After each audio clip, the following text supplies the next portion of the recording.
오늘은 고린도전서 1장 1절에서 9절 말씀을 통해 교회다움을 이루다라는 제목으로 여러분과 같이 말씀을 나누고자 합니다. 영국의 유명한 설교자이신 설교의 왕자라고 불립니다. 찰스 스펄전 목사님이 목사님께 어느 날 청년 하나가 찾아왔습니다. 그는 깊은 고민에 빠져있는 듯한 얼굴로 목사님께 자신의 상황을 털어놓기 시작합니다. 그가 하는 말이, 목사님, 저는 교회 생활에 너무나 지쳐 있습니다. 너무 힘이 듭니다. 좀 이제 문제 없는 교회를 찾고 싶은데 좀 문제 없는 교회, 그런 좀 안전한 교회를 저에게 소개시켜 주십시오. 이렇게 말을 하더랍니다. 그때 찰스 스펄전 목사님이 뭐라고 대답한지 아십니까?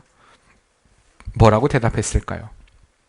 목사님은 청년을 향해 미소를 지으면서 이야기하기를, 혹시 자네 그 교회를 찾게 되거든 나 좀 소개시켜 주게나. 나도 좀 그 교회 좀 다닐게. 이렇게 대답을 했다고 합니다. 그러면서 혹시나 그 교회를 찾거든 절대 자네는 그 교회에 등록하지 말게. 그러니까 이 청년이 의아해하면서 왜요? 라고 물어봅니다. 그때 스펄전 목사님은 자네가 그 교회에 속한 그날부터 그 교회의 완전함은 깨어지게 될 거니까 라고 대답을 했다고 합니다. 굉장히 유명한 일화입니다. 우리가 이 세상을 살면서 또한 신앙생활을 하면서 완전한 교회, 완벽한 교회, 내 마음에 흡족한 교회를, 완전히 흡족한 교회를 찾는다는 건 불가능한 일입니다. 이 지상의 교회는요, 완전할 수는 없습니다. 왜냐하면 불완전한 인간들, 죄인된 인간들이 모여있는 공동체이기 때문에 완전한 교회를 찾는다는 것은 어쩌면 이상에 불과합니다. 죄인된 인간들이 모여있는 곳에는요, 문제가 있을 수밖에 없습니다. 서로 간에 맞지 않는 부분이 있고요, 조금 삐걱거림이 있고요, 부딪히는 부분이 존재할 수도 있습니다. 자, 그렇다면 이런 문제가 있는데 완전하지 않고 온전하지 않은 교회인데 우리가 어떻게 해야 될까요? 어떤 사람들은 이러한 고민 가운데 내가 이제 이 불완전한 교회, 예수의 사랑을 가지고 실천하는 교회라고 하는데 내가 볼 때 그렇지 않아. 이 교회는 완전하지 않아. 그러니까 나 교회 다니지 않을래. 혼자 신앙생활하는 게 옳을까요? 내가 포기하고 나 혼자 하나님만 잘 믿으면 되지. 이게 온전한 신앙일까요? 이러한 상황 가운데 우리는 어떻게 해야 되는가? 완전하고 완벽한 교회, 어떻게 보면 내 마음에 흡족하지 못한 그런 모습을 보는 교회를 통하여서 우리는 어떤 마음을 품어야 될까요? 어떤 생각을 가져야 될까요? 바로 이 문제에 대한 답이 고린도전서에 있습니다.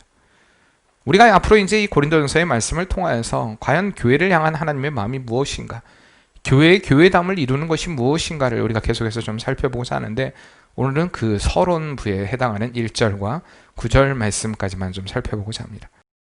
이 바울이 고린도전서를 기록한 목적은요, 당시 많은 문제를 가지고 있는 교회가 바로 고린도 교회였습니다. 어떻게 보면요, 이 고린도 교회의 모습은 계속해서 살펴보겠지만 지금 우리의 교회들과 현대의 교회들과 아주 흡사한 모습을 가지고 있는 그런 교회였습니다. 이 고린도 교회의 모습을 통하여서 어떻게 우리가 그리스도 예수 안에서의 문제를 극복해야 되는가, 이겨내야 하는가, 많은 문제를 안고 있지만 어떻게 우리가 하나됨을 이루어야 하는가, 어떻게 문제를 넘어서 더 나아가 교회의 역할이 무엇이고 하나님이 어떤 믿음의 공동체를 이루기를 원하시는가, 우리가 그것을 이 말씀을 통해 배울 수가 있다는 것입니다. 고린도전서에 기록된 이 고린도 교회는요, 사실 이 고린도 교회는 바울이 2차 전도 여행 때 세운 교회였습니다. 약 한 1년 반 동안에 머물면서 그가 개척한 교회였습니다. 그런데 이 교회가, 자신이 개척한 교회가 온전한 믿음의 삶을 살아가고 있다는 소식을 들으면 얼마나 좋겠습니까? 그런데 바울이 마침 그가 3차 전도여행, 약 한 AD 53년에서 58년경에 3차 전도여행을 하고 있는 중에, 그 중에서도 55년경 이제 에베소의 사역을 막 마무리하는 그 시점에서 고린도에 대한 소식이 들려옵니다. 그들이 하나님의 말씀, 하나님이 받은 은혜, 예수 그리스도의 그 은혜를 잊어버린 채 계속해서 세상으로 가고 있다라는 소식을 듣게 됩니다. 참 가슴 아픈 일이죠. 그래서 이 고린도전서를 쓰게 됩니다. 사실 이 고린도는요, 로마에 속한, 그 로마에 많은 주들이 있었지만 그 중에서 아가야 주에 속한 이 아가야의 수도였습니다. 고린도. 굉장히 헬라의 가장 중요한 도시 가운데 하나가 이 고린도라는 도시였습니다. 혹시 사진 준비됐나요? 예, 보이십니까, 여러분? 예, 터키가 있고요. 예, 그리스가 있죠. 그리스 중에서 이 고린도 보면요, 이게 이 한 갈래로 들어가는 입구가 있습니다. 이 한 동쪽의 그 항구가 이 갱그리아 항구라는 곳이고요. 서쪽의 이 항구는요, 레게움이라는 항구입니다. 그러니까 이 두 항구를 통하여서 여기 보면 이 고린도를 통해서 뻗어나가는 게 이탈리아, 그리고 스페인, 소아시아, 페니키아, 이집트 다 뻗어나갈 수 있는 어떤 그런 교통의, 그러니까 상업의 중심지가 바로 고린도였습니다. 굉장히 많은 문화를 접할 수가 있었고, 많은 어떤 상업적인 그 많은 상인들이 오가는 곳이기 때문에 많은 발달이 또한 이루어진 곳이 바로 고린도였습니다. 제가 꼭 한번 가보고 싶은 곳이 바로 이 고린도, 이 그리스 지역인데요. 어쨌든 고린도는 그런 곳이었습니다. 이 고린도는요, 지역적인 이런 특성뿐만 아니라 문화적으로도 굉장히 발달되어 있던 도시였습니다.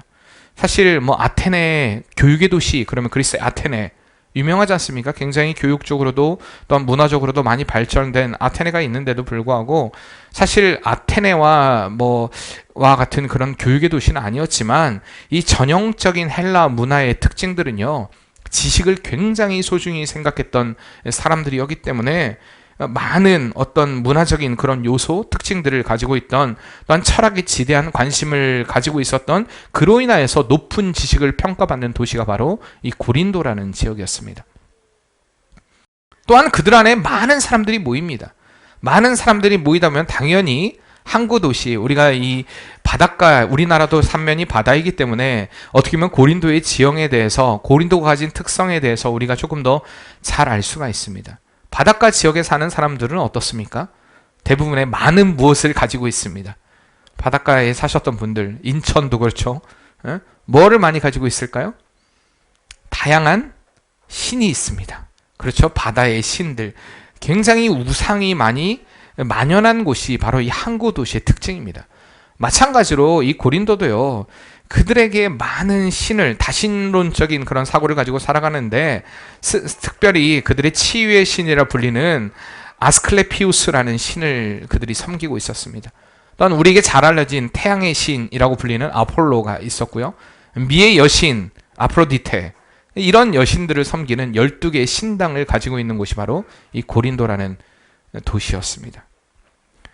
이렇듯 다양한 문화를 접하게 되고, 또 그로 인해서 다양한 또한 종교를 갖게 되고, 뿐만 아니라 다양한 이러한 사람들 가운데 그들에게 있어서 또 문제점들이 발견되기도 시작했는데, 그게 무엇이었냐?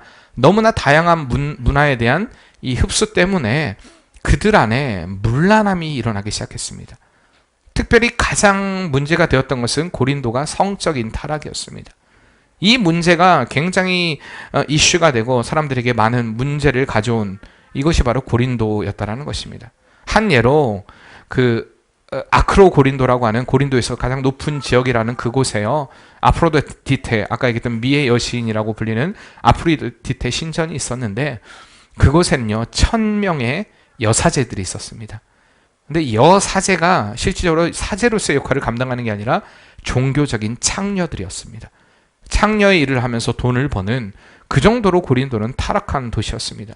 그렇기 때문에 사람들은요, 욕을 할 때 어떻게 욕을 하냐면, 야, 이 고린도인 같은 놈. 그러니까 고린도인 같다라고 이야기하는 것은요, 굉장한 저주의 말이었습니다. 그렇게 지식이 넘쳐나고 문화가 발달이 되고 상업적으로 활발한 고린도 도시에, 이 코린도라고 하는 이 도시 안에 사람들의 생각은 이곳은 타락한 도시, 고린도 같다, 저주의 말로 이 부도덕한 놈, 행동이 올바르지 못한 놈, 선하지 못한 놈, 성적으로 부정한 놈, 이런 사람들을 지칭해서 이 고린도 같다라고 이렇게 말을 했을 만큼 고린도는 세속화된 도시였고 타락의 길을 걸어가는 그런 도시였다라는 것입니다. 이러한 세속화된 환경 가운데 그 중심에 서 있는 교회가 바로 고린도 교회였습니다. 그렇기 때문에 고린도 교회는요, 늘 그들 안에 여러 가지의 문제들이 늘 야기되는, 특히 도덕적인 문제에 직면하는 그런 일들은요, 사실 그리 놀라운 일들은 아니었습니다. 그 고린도 교회는요, 그러한 세속화의 물결을 해결하지 못하는 그런 문제점을 안고 있었다는 것입니다. 앞서 이야기했듯이요, 이 고린도의 상황은 오늘날 우리 교회의 모습들과 너무나 흡사합니다. 지금 교회들이요, 점점 세속화의 물결에 휩쓸려 가고 있습니다. 성적으로 문란하고요, 성적인 혼란함을, 정체성을 흔드는 법들이 이 땅 가운데 제정이 되기도 하고요, 우리가 지금 반대하고 있는 차별금지법도 역시 마찬가지 아닙니까? 동성애를 조장하고요, 얼마 전에 목사라고 하는 이가 동성애를 축복합니다 하고 꽃을 뿌려주고, 그로 인해서 지금 감리교에서 종교재판이 회부가 되었습니다. 그들을 또 하나님의 자녀다. 맞아요. 그럼 구원을 해야죠. 악한 길을 걸어가고 잘못된 길을 걸어가는데, 야, 내가 너 길을 축복해 줄게. 잘못된 길은 걸어가는 것에 대해서 하나님은 축복하라고 이야기하지 않습니다.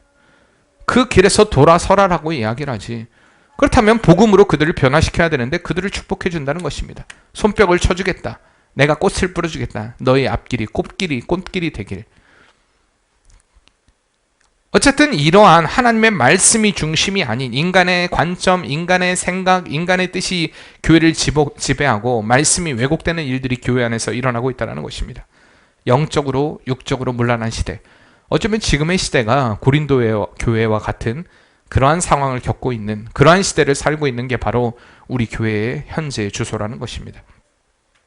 과연 이러한 시대에 우리가 어떻게 교회다움을 이룰 수 있을까? 우리가 어떻게 서는 것이 믿음 안에 서는 것일까? 우리가 처해 있는 여러 가지 문제를 넘어서 하나님이 쓰시는 교회, 정말 하나님이 쓰시는 사람이 되려면 우리가 어떻게 해야 되는가? 오늘 우리는 말씀을 통하여서 우리를 향한, 또한 교회를 향한 하나님의 뜻을 발견하는 은혜의 시간이 되어야 할 줄 믿습니다.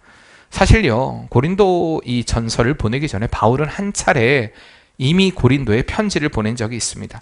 바로 5장 9절 말씀입니다. 고린도전서 5장 9절 말씀에 바울은요, 이미 제가 전에도 사실 고린도전서를 마친 지가 그렇게 오래되진 않았기 때문에 여러분 기억하시는 분도 계실지 모르겠습니다. 5장 9절 말씀에 내가 너희에게 쓴 편지에 음행하는 자들을 사귀지 말라 하였거니와, 그러면서 그 밑에 이제 쭉 내용이 있습니다.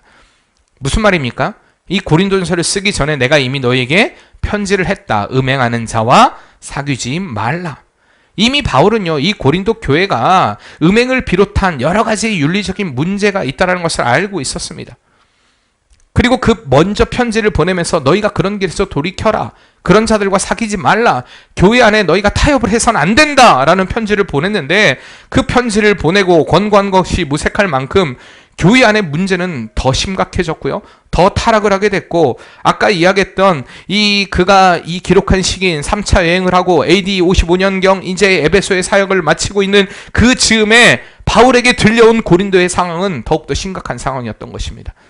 더 타락했고 더 세속화되었고 음행의 문제뿐만 아니라 심각한 교회 안에 분쟁의 문제까지 발생했다는 이야기를 듣게 됩니다. 분쟁의 양상이 더 복잡해진 것입니다. 12절의 말씀에, 1장 12절의 말씀에 드러나듯이 그들에게는 내가 이것을 말하거니와 너희가 각각 이르되 나는 바울에게, 나는 아볼로에게, 나는 게바에게, 나는 그리스도에게 속한 자라 한다는 것이니, 무슨 말입니까? 바울파, 게바파, 아볼로파, 그리고 그리스도파, 파가 나누어지기 시작합니다. 교회 안에 자신의 인맥을 중심으로 파들이 나눠지기 시작하고요, 또한 우리가 후에 보게 되겠지만 우상 숭배의 문제, 우상의 재물을 먹는 문제 등에 대한 입장 차이로 또 패들이 갈라지기 시작합니다. 각종 영적인 은사를 받은 자들이 저마다 자기의 은사를 내세우며 자랑하기 시작했습니다. 주님을 섬기는, 주님을 기념하는 만찬이 변질되기 시작했고요, 예배가 무질서해지기 시작했고요, 또한 교리적으로 교회의 복음의 핵심인 이 부활을 부인하는 거짓 교사들의 가르침이 그들 안에 비일비재했다라는 것입니다. 마치 독소와 같이 교회를 오염시키고 있었던 것입니다. 분명 고린도는요, 많은 장점을 가진 교회였습니다. 정말 하나님께서 부어주신 많은 은혜를 가진 교회였습니다. 당연히 성읍의 도시 가운데 있었기 때문에 물질적으로도 많이 풍요했을 것입니다. 뿐만 아니라 앞서 이야기했던 아테네와 같은 교육의 도시는 아니지만 여러 가지 문화를 접했기 때문에, 그리고 헬라의 문화의 사상을 받았기 때문에 그들은 지혜와 지식을 가장 중요하게 여겼고, 그들은 지혜와 지식이 넘쳐났던 사람들이었습니다. 그게 바로 5절과 7절이죠. 이는 너희가 그 안에서 모든 일, 곧 모든 언변과 모든 지식의 풍족함으로, 당신은요, 말을 잘하는 게 능력이었습니다. 언변에 뛰어난 사람들을 최고로 생각했습니다. 근데 보니까 모든 언변과 모든 지식의 모함으로 풍족했다라고 얘기합니다. 이게 바로 고린도가 가진 특징이었습니다. 바울은요, 그렇게 말을 잘하는 사람은 아니었습니다. 글은 굉장히 잘 쓰죠. 그러나 오늘 등장하는 아볼로파가 등장하죠. 아볼로라는 사람은요, 말을 굉장히 잘하는 사람이었습니다. 교회 안에 문제들이 생겨나는 것이 이 많은 그들 안에 분명히 모든 언병과 모든 지식이 풍족하고 그 안에 많은 장점들을 가지고 있고 영적인 은사 역시도 부족함이 없는 교회가 바로 고린도 교회였다는 것입니다. 그럼에도 불구하고요, 그들 안에 문제점이 있었는데 그게 바로 3장 1절에서 4절 말씀에 나오는 그들 안에 문제점입니다. 한번 1절 말씀 같이 한번 읽어볼까요? 3장 1절. 형제들아, 내가 신령한 자들을 대함과 같이 너에게 말할 수 없어서 육신에 속한 자 곧 그리스도 안에서 어린 아이들을 대함과 같이 하노라. 무슨 말입니까? 밥을 먹을 수 없다는 것입니다. 애기와 같이 아주 설명해야 되는 이러한 상태, 한마디로 말하면 영적으로 성장하지 못한 상태, 그들은 어린아이와 같은 믿음을 가지고 있었다는 것입니다.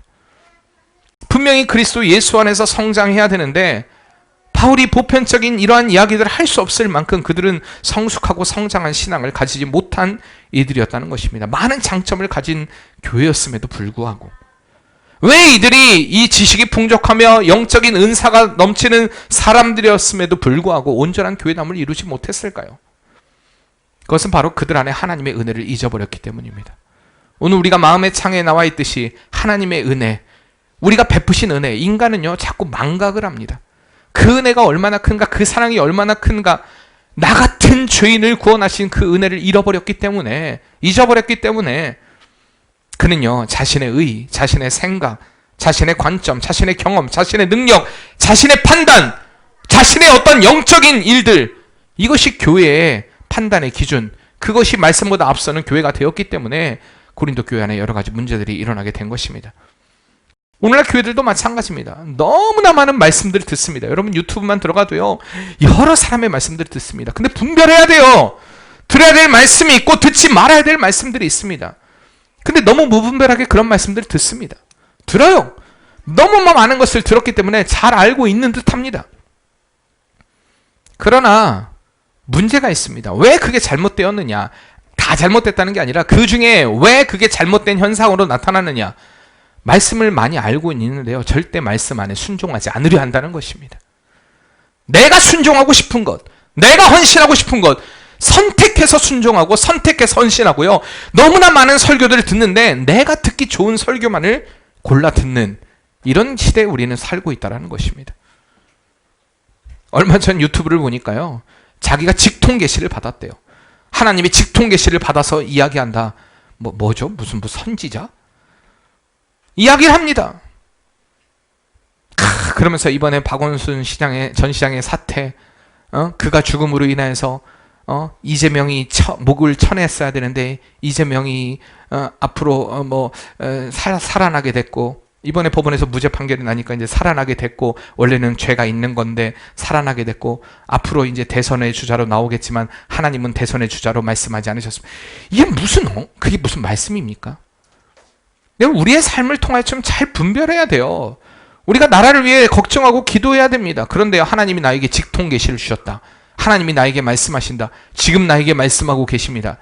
네, 웃기지 말라고 하세요.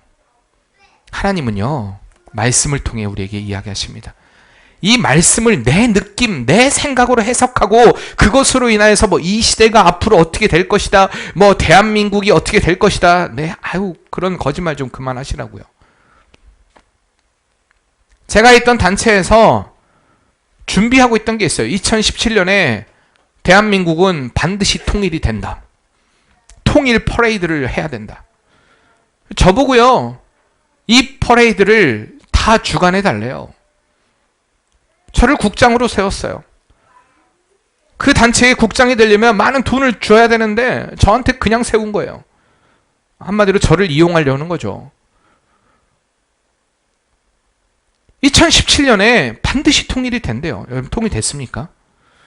하나님이 그렇게 들려주셨대요. 우리가 좀 조심해야 될 것들이 있어요. 좀 분별해야 될 것들이 있다고요. 말씀을 자기의 말대로, 자기의 생각대로, 자기의 느낌대로, 이렇듯 교회가요, 예수님을 잊어버리고 예수 생명이 없는 자들을 통해 무너지기 시작합니다. 예수님의 오심을 잊어버리고 예수의 십자가를 잃어버리고 예수님의 마음을 잃어버렸기 때문에 그들 안에 교회의 교회다움을, 하나님을 높이고 하나님을 드러내야 되는데 이러한 어떤 직통계시다, 자기를 드러내고 자기를 인정받으려는, 자기만 하나님과 특별한 어떤 관계를 맺고 있는 것과 같은 이러한 느낌을 주는 이들, 이런 이들을 통해 교회가 무너지기 시작했다는 것입니다. 고린도 교회도 마찬가지였습니다. 오늘 바울은 그것을 알기에 그들 안에 다시 그들 안에 핵심을 찾기를 원했습니다. 그 핵심이 무엇이냐? 바로 고린도전서 1장 18절 말씀입니다. 1장 18절 같이 한번 읽겠습니다. 십자가의 도가 멸망하는 자들에게는 미련한 것이요 구원을 받는 우리에게는 하나님의 능력이라. 아멘. 아멘.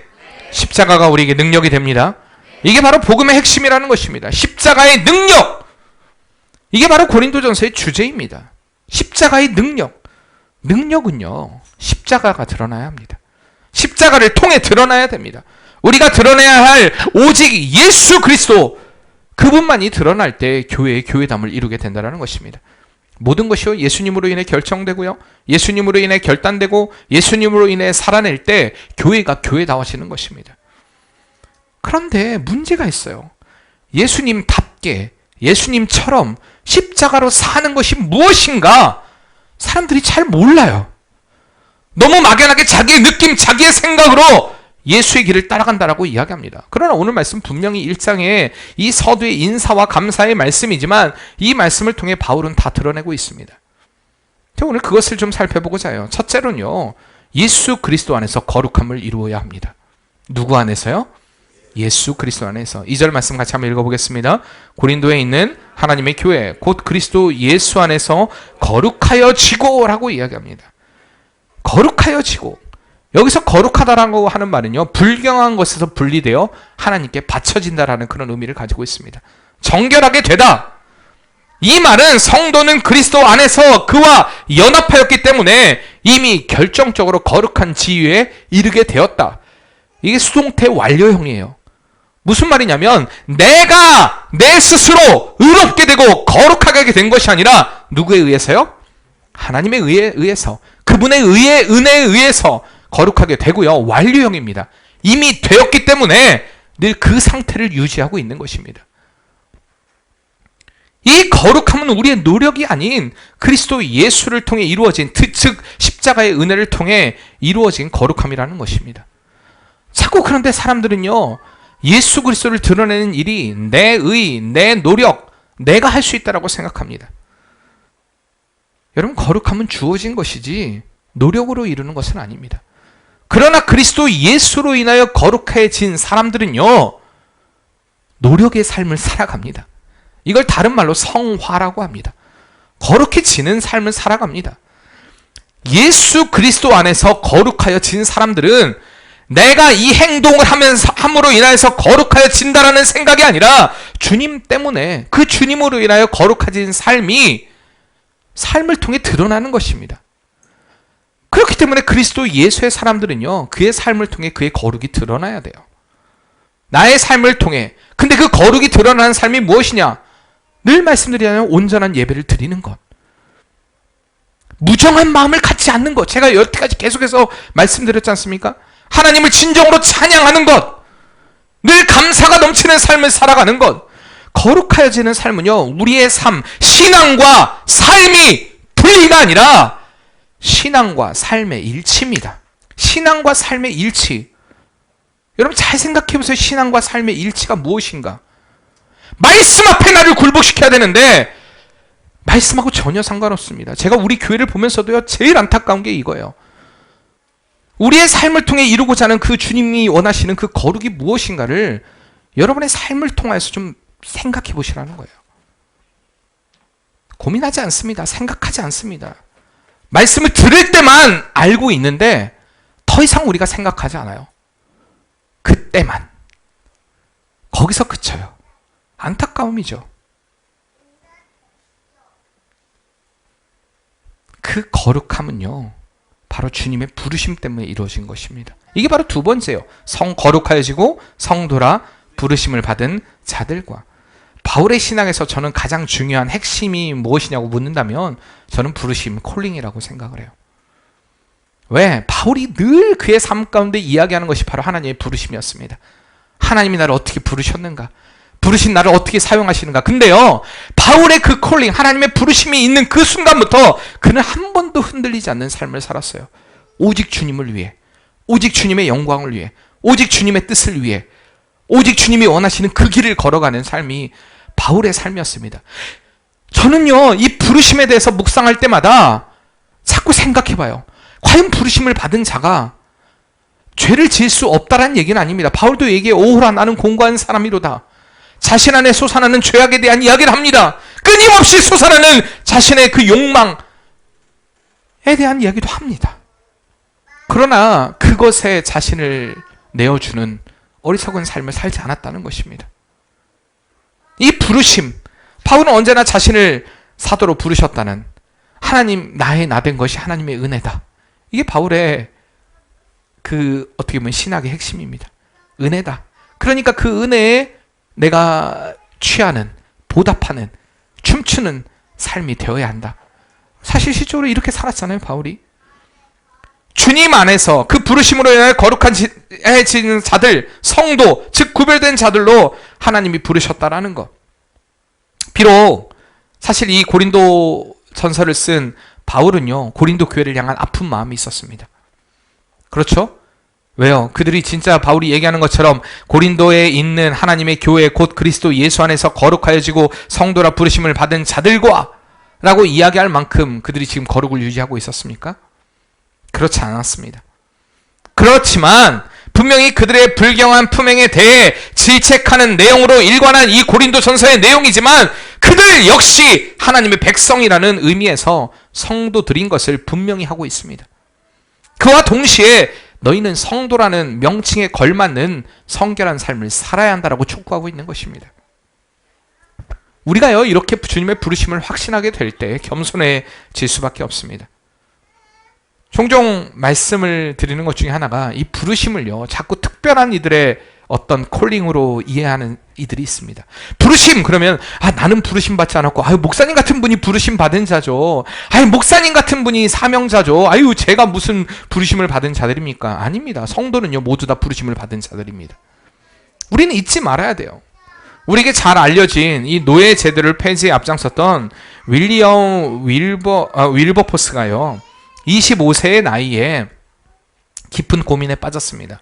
이미 그는 25세의 나이에 영국 의회에서 활동을 하고 있었는데 너무 깊은 고민에 빠졌어요. 그 고민이 뭐였냐면, 내가 이제 그 부르심에 순종해서 신학교에 가야 되지 않을까, 내가 이제 목회자의 길을 걸어가야 되지 않을까라는 고민 가운데 신학의 길을 걸어가야 될지 아니면 의회에서 활동을 해야 될지, 그 고민 가운데 그가 한 사람을 찾아가게 됩니다.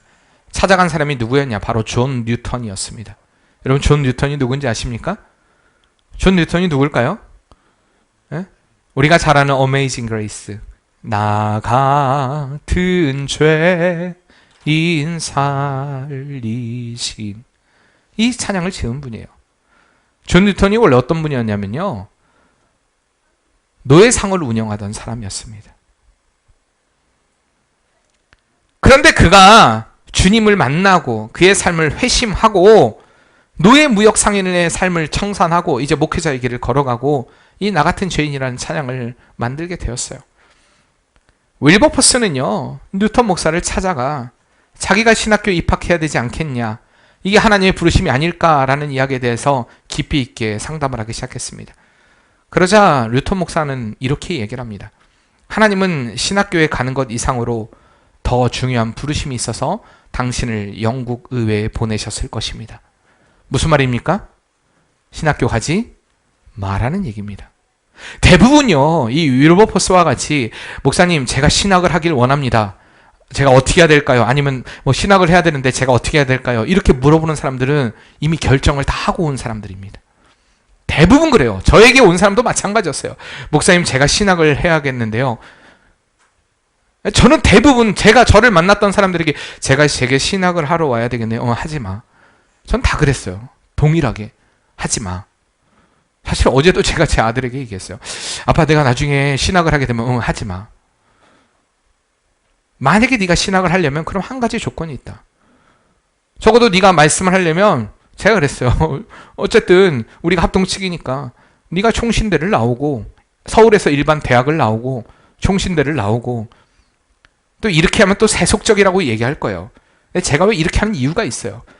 네가 미국에 있는 웨스트민스터에 가게 되면 그러면 내가 너를 인정해 줄게. 제가 이렇게 얘기하는 거는 꼭 그렇게 가라. 또 이야기를 하면 또 오해를 해서 그럼 저는 안 가도 된다는 얘기죠. 그러면서 신학을 할게요. 이렇게 얘기할까 봐 좀 그렇긴 한데 제가 무슨 얘기냐면 목회자는요. 준비돼야 돼요. 이건 저에게도 하는 말이에요. 쉽게 선택할 수 있는 길이 아니라는 얘기입니다. 왜냐하면요. 너무 쉽게 말을 하는 사람들이기 때문에 쉽게 실수할 수 있는 사람이에요. 내가 말씀에 대해서 깊이 있게 이해하지 못하는 이 부분에 대해서 쉽게 이야기해버립니다. 이것도 죄를 짓는 일이잖아요. 준비되라는 얘기입니다. 거의 대부분의 신학교 간다는 사람들이 너무 준비 없이 얘기해요. 목사님 제가 신학교 가려고 하는데요. 왜 하나님이 저를 그렇게 부르셨어요? 뭘 언제 불렀니? 컬링이라는 거, 부르심이라는 것은요. 소명이라는 것은요. 우리가 신학적으로 얘기하면 내적 소명, 외적 소명 이야기하잖아요. 오늘 이야기해요. 갑자기 이순영 원사님이 목사님! 제가 은혜를 받았어요. 제가 이제부터 목사가 돼야겠어요. 우리 이순영 원사님이 진짜 권사님이 그런다는 게 아니라 권사님이 갑자기 찾아왔어요. 저한테. 제가요. 목사님! 저보다 성경 많이 읽는 사람 있어요? 목사님도 저보다 안 읽잖아요. 많이 그렇게 얘기한다면 저 자신 없어요. 왜요? 지금 8번 읽으셨어요? 저 인터넷 제 지금 페이스북 친구 중에 성경을 일독하면요 20만 원을 준다는데 제가 연락처 알려드릴까요? 권사님 얼마 받을 수 있죠? 예. 문제를 준대요. 그럼 문제를 풀면요 아무 조건이 없어요. 그냥 성경을 많이 읽게 하기 위해서. 그분이 웨스트민스터 나왔거든요. 읽으면 준대요. 우리 살 빼기 시작한 분들 저는 10만 원 얘기했는데 20만 원 준대요. 성경 읽으면. 어때요? 여러분 생각해 보세요. 만약에 그렇게 해서 권사님이 간다면 저는 권사님한테 반대할 거예요. 안 돼요, 권사님. 가지 마세요. 저 갈 거예요! 그러다가 어디 청주에 어디에 있는 곳에 가면요. 한 6개월 있으면 목사 안수 받을 수 있어요. 고개 끄덕이지 마세요. 고개 끄덕이면 그런다는 것처럼 들리잖아요. 제가. 그렇게 오해하잖아요. 말도 안 되는 얘기잖아요. 저는 목사 되기 위해서 몇 년이 걸렸는데 제가 그게 억울하다는 얘기가 아니라 준비 없이 무슨 6개월 만에 여러분 어떻게 목사가 됩니까? 청주에 그런 교회들이 비일비재해요. 많아요. 누가 불렀는데요? 누가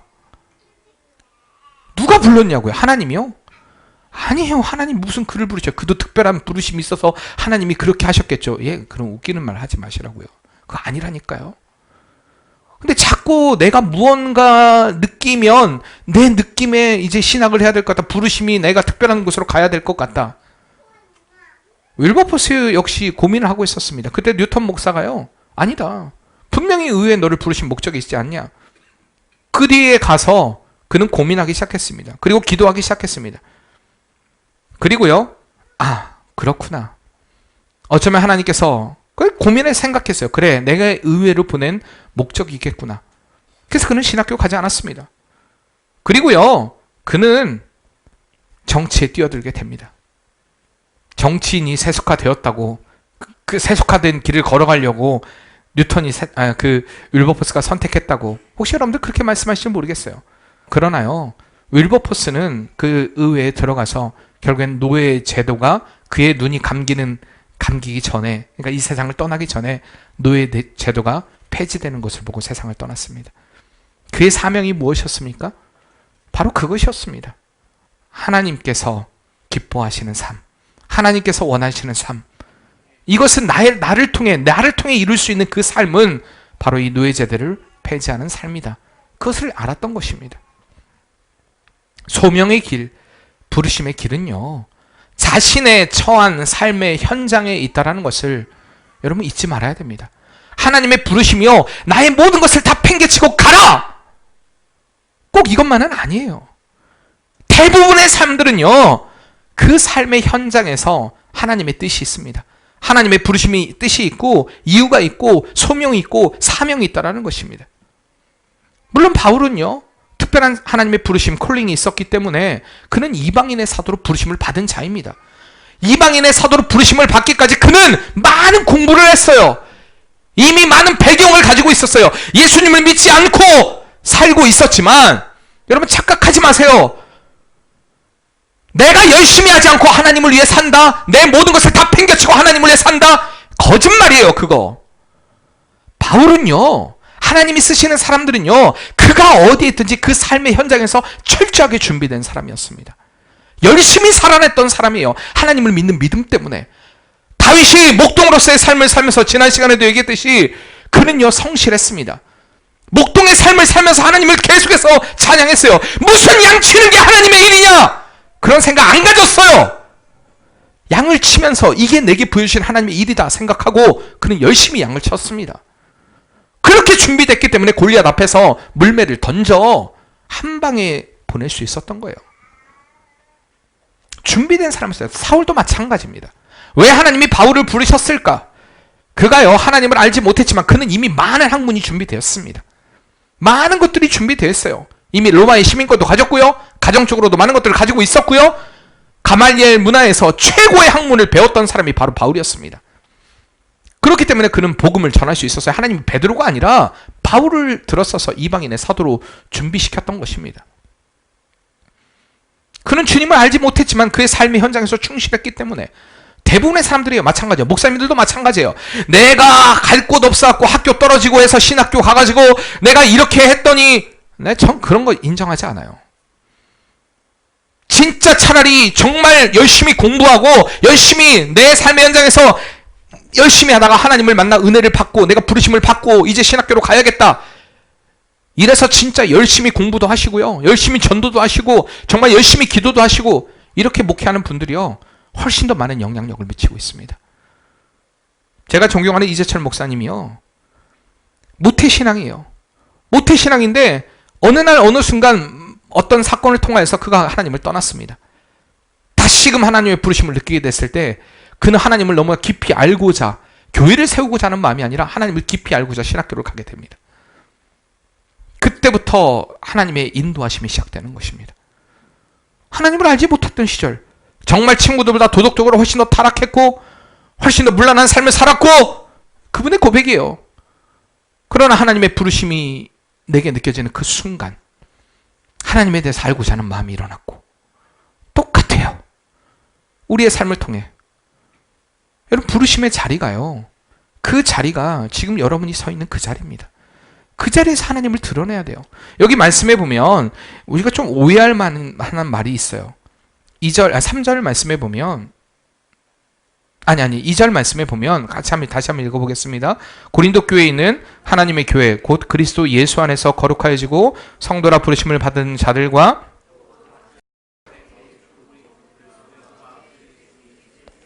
부르는 자들에게, 아멘. 여기 보면 성도라 부르심을 자들과 또 각처에서 우리 주 곧 그들과 우리의 주 대신 예수 그리스도의 이름을 부르는 모든 자들에게. 사실 여기서 이 또라고 원문에서는요 또 그리고 이런 접속사 키가 쓰이지 않았어요. 여기서는요 사실 함께라는 전치사가 쓰였습니다. 사실 이 번역이요 조금 잘못된 번역이에요. 무슨 말이냐면 다시 한번 읽어보면요, 고린도에 있는 하나님의 교회 곧 그리스도 예수 안에서 거룩하여지고 성도라 부르심을 받은 자들과 함께 각처에서 우리 주 곧 그들과 우리의 주 대신 예수 그리스도의 이름을 부르는 모든 자들에게 라는 해석이요 맞는 해석이에요. 왜 이걸 안 바꿨는지는 잘 모르겠어요. 예전에도 제가 이 부분에 대해서 한번 체크를 했었는데 또 여전히 개역개정에도 이렇게 번역이 됐어요. 함께. 바울이 강조하고 있는 것은요, 함께 각처에서라는 표현을 통해서 모든 지상의 교회가 본질적으로 밀접한 하나된 교회라는 것을 드러내고 있습니다. 그리고 그들이 어느 곳에 있든지 주님의 이름으로 같은 부르심을 받았다는 사실을 알고 부르심에 합당한 믿음의 삶을 살아야 될 것을 권면하고 있는 것입니다. 사랑하는 성도님들, 우리는 알아야 돼요. 주님은 우리를 부르셨어요. 근데 그 부르신 그 자리, 그 현장이 바로 여러분이 충성해야 될 자리라는 것입니다. 학생은 학생의 자리에서, 청년은 청년의 자리에서, 그리고 직장인은 직장인의 자리에서, 사업을 하는 사람의 자리에서 여러분 충성해야 돼요. 충성해야 된다니까요. 헌신해야 돼요. 열심히 해야 돼요. 이게 하나님의 부르심입니다. 사람들은 자꾸 오해를 해요. 내가 아무것도 안 하고 기도만 하면 다 하나님이 응답해 주시고 다 역사하신다. 아니라니까요. 그건 믿음 아니라니까요. 착각하지 마세요. 열심히 해야 돼요. 하나님의 사람은 어느 순간에든 하나님의 마음을 품고 충성해야 돼요. 헌신해야 돼요. 근데 그렇게 안 해놓고 하나님의 은혜요. 하나님의 은혜. 뭐가 하나님의 은혜입니까? 은혜의 은자도 모르는 삶입니다. 하나님의 은혜는 그렇게 다가오지 않아요. 완전한 바울처럼 인생의 터닝 포인트가 이루어집니다. 내 삶의 방향이 완전히 바뀌어버려요. 그리고 그 삶의 현장에서 하나님의 역할들을 감당합니다. 여러분들 삶의 현장에서요, 복되는 삶이 되어야 돼요. 여러분의 하나님의 부르심을 알고 느끼고 누릴 때 여러분이 서 있는 그 자리가요, 복된 자리가 됩니다. 그 자리에서 놀라운 변화의 역사가 일어나고요, 그 자리에서 정말 하나님이 잘되게 하는 그런 깊은 하나님의 만지심을 느끼게 되는 역사들도 일어나게 된다는 것입니다. 여러분이 서 있는 그곳에서 여러분 주님을 드러내길 바랍니다. 주님의 살아계심을 드러내고 여러분이 서신 그 자리가 늘 갈등과 방황의 자리가 아니라 그 자리에서 예수 그리스도를 드높이는 그 자리가 되어야 한다는 것입니다. 많은 이들이 자꾸 착각해요. 부르심에 대해 착각하고요, 교회담을 이루는 것에 대해서 착각을 해요.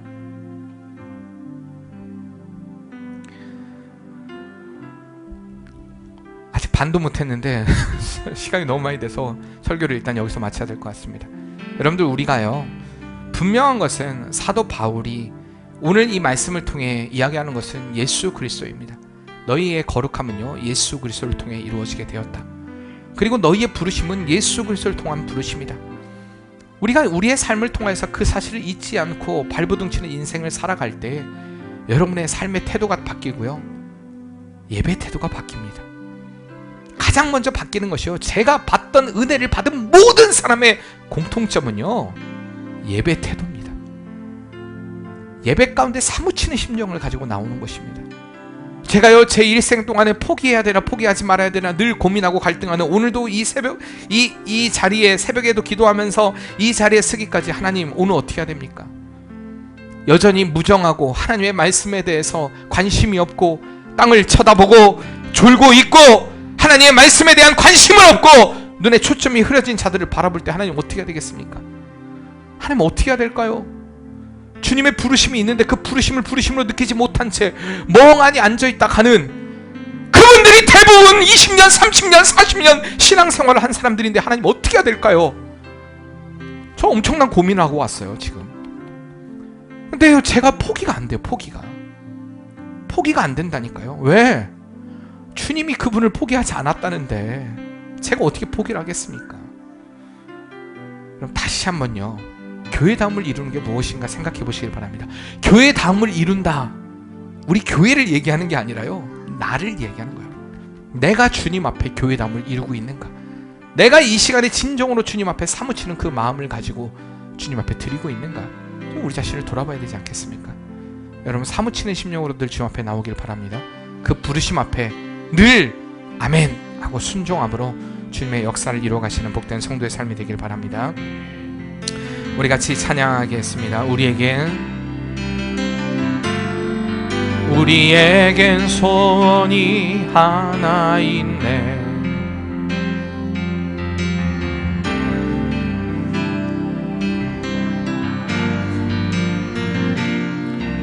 우리 가슴에 새긴 자가 사랑, 외를 사랑케 하네. 주의 교회를 향한 우리 마음, 희생과 포기와 가난과 고난, 하물며 죽음조차 우릴 막을 수 없네. 우리 교회는 이 땅의 희망. 교회를 교회되게, 예배를 예배되게 우리 사용하소서. 진정한 부흥의 날 오늘 임하도록 우리 사용하소서. 교회를 교회되게, 예배를 예배되게 우리 사용하소서. 진정한 부흥의 날 오늘 임하도록 우리를 사용하소서.